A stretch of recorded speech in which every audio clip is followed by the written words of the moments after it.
కడుపులో గ్యాస్, అజీర్తి ఉన్నప్పుడు ఏ పని చేయలేని పరిస్థితి ఏర్పడుతుంది. వీటిని తగ్గించుకోవడానికి కొన్ని డ్రింక్స్ అందుబాటులో ఉన్నాయి.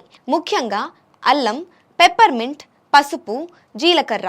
వీటితో నీళ్లు తయారు చేసుకొని తాగడం వల్ల ఎఫెక్టివ్ రెమెడీగా పనిచేస్తుంది. పసుపుతో తయారు చేసుకునే ఈ నీటిలో యాంటీ ఇన్ఫ్లమేటరీ గుణాలు కలిగి ఉంటాయి. దీంతో కడుపులో ఉబ్బసం, గ్యాస్ తగ్గిపోతుంది. పసుపులో కర్క్యూమిన్ ఉంటుంది. పసుపులో ఇన్ఫ్లమేషన్ తగ్గించే గుణాలు ఉంటాయి. జీర్ణ వ్యవస్థను మెరుగుపరుస్తుంది. దీంతో కడుపులో ఉన్న అజీర్తి, గ్యాస్ తగ్గిపోతుంది. పసుపును నీళ్లల్లో కలిపి తీసుకోవడం వల్ల ఎఫెక్టివ్గా పనిచేస్తుంది. అయితే కడుపులో గ్యాస్ ఉన్నప్పుడు పసుపు పాలలో కలిపి తీసుకోకపోవడమే మేలు. పసుపు, మిరియాల పొడి కలిపి తీసుకోవటం వల్ల ఎఫెక్టివ్గా పనిచేస్తుంది. కావాలంటే ఇందులో కాస్త తేనె, దాల్చిన చెక్క పొడి కూడా కలిపి తీసుకోవచ్చు.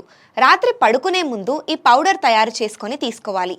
రాత్రికి రాత్రే కడుపులో అజీర్తి సమస్య తగ్గిపోతుంది.